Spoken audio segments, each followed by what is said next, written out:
Alright, what's up everyone? So today we got a new topic to discuss on the channel, which is pretty interesting. It's regarding the recent gameplay that came out from Epic for Unreal 5, the Unreal Engine. And basically there's an article by WCCF Tech. I'm not going to read the whole article, but some other guy on a forum called The Guru of 3D summarized it best. And they're saying that to run it smoothly on PC, you're going to have a 2070 Super, which is pretty insane to think about, because as the time of recording this video right now on Amazon, a gigabyte 2070 Super is going for almost $600. So if the PS5 can run that demo around the same as a 2070 Super, it really shows how far these consoles are going to be going in this next generation. So anyways, continuing this info, this forum post is by Hilbert Hagedorn. I don't know how to pronounce his name, my bad. He's just saying basically this is just like a summary of what WCCF Tech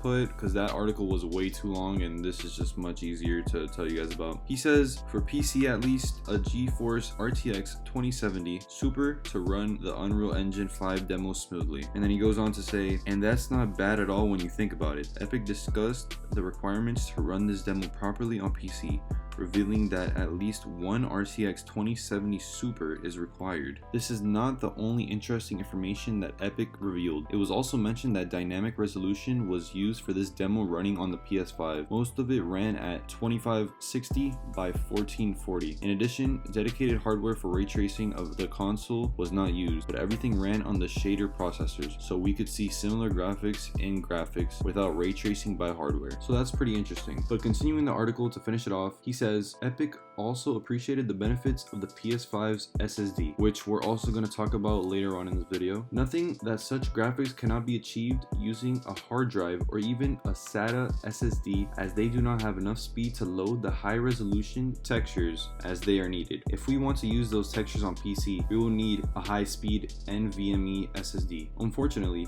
we have to wait until the beginning of 2021 for Epic to launch Unreal Engine 5, and even more so for developers to start implementing its new features, so there is still a long way to go to test it, although the results are undoubtedly more than good. So honestly, reading this over and just thinking about it, it sounds really cool in my opinion. Like I said earlier, a 2070 Super is a pretty expensive card. I would definitely say it's more so high end. The 2070 is definitely still up there. So if that's what we're gonna have for next gen, I feel like we're gonna be pretty good, especially with the rumored price tag of around 500 bucks. I think the PS5 is gonna be a pretty good console if that's true. So overall, this was definitely interesting. Let me know what you guys think about the actual demo in the comments below, because I personally thought it was very nice. All the triangle polygon thing, I'm not a game developer so I don't really know much about it, but all the stuff that they were showing off did seem very impressive. And there were people saying that apparently that was running at 30 frames, which I don't know all the details there, but all I can say honestly is that it did look very impressive. Now, as I said before, I was going to discuss the PS5 SSD, and I actually have this article by Games Radar, and they're talking about how the PS5 SSD is best in class across all platforms, and that's coming from Tim Sweeney, which is the Epic CEO. This article says the tailor-made SSD in the PS5 represents the best storage technology across all platforms, according to Epic CEO and founder Tim Sweeney. Sweeney discussed the power and implications of the PS5 on today's Summer Games Fest stream following the reveal of the PS5 Unreal Engine 5 demo. He quotes, "The hardware that Sony is launching is absolutely phenomenal. Not only an unprecedented amount of graphics power, but also a completely new storage architecture that blows past architectures out of the water and is far ahead of even the state-of-the-art highest-end PCs you can buy." Later, comments from Sweeney echoed points from lead architect Mark Cerny, who overviewed the PS5's capabilities in a developer-minded presentation earlier this year, which I believe they're talking about that one live stream they had, which everyone thought they were gonna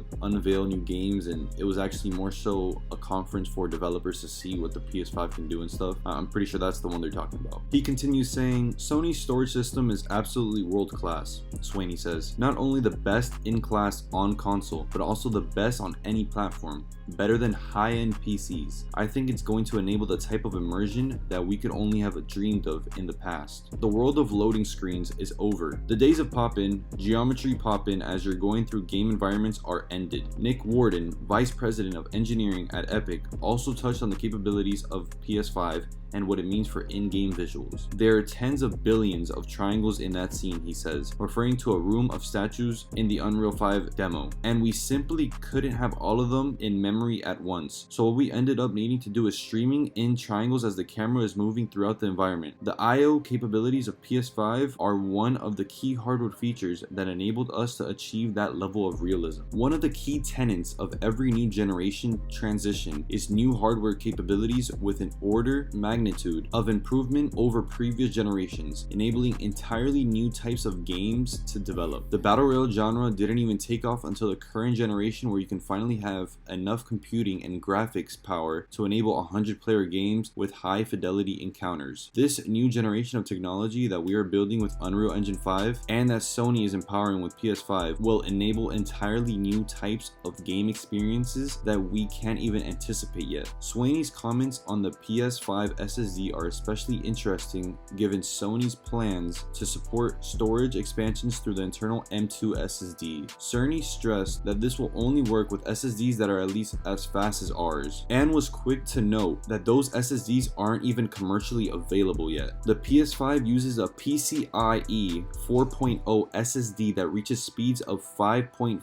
gigabytes, whereas most M2 SSDs on the market use PCIe 3.0 and run about 3 or 4 gigs per second. So the SSD that's going to be on the PS5 is running a whole gig faster than the high-priced, top-of-the-line SSDs right now that are in the market, which is pretty amazing. Sony expects PS5 compatible SSDs to be released in the next year and will release the list of compatible drives within the same time frame. A lot of you hearing this might not understand what all of this means, all these gigs and speeds and whatever, but from me reading this and from my understanding, I think this is an amazing thing, and this is definitely going to be something that the PS5 is going to have advantage of over every other system. The capability of having 5.5 gigs per second is literally amazing. You can load things extremely quick, and this is just going to the same way this guy just said, Cerny just said, or Swaney, new genres are going to be created out of this due to how fast you can load things. I'm very excited to see how developers work with this, because just with every other generation, this is also going to affect PC gaming. As much as people want to say, oh, PCs have been doing that for years, this and that, this is raising the bar for all games. Games need to run on every single console. They go for the lowest common denominator. In this case, this generation, it was the original Xbox One. So every game needed to at least be able to run on that system. Now that the denominator is rising and the bar is going to be much higher, these games are going to come out amazing. Alright, so that pretty much wraps up today's video. I hope you guys did enjoy this little bit of news I had for you all. If you are interested in future PS5 and just next gen information in general, please consider subscribing. I am a small channel and I'm trying to, grow and reach a bigger audience. If you liked the video, consider leaving a like. If you want to comment about anything in this video, I'll be more than happy to read it and respond, so you can comment down below. And yeah, I hope you guys enjoyed and have a good one.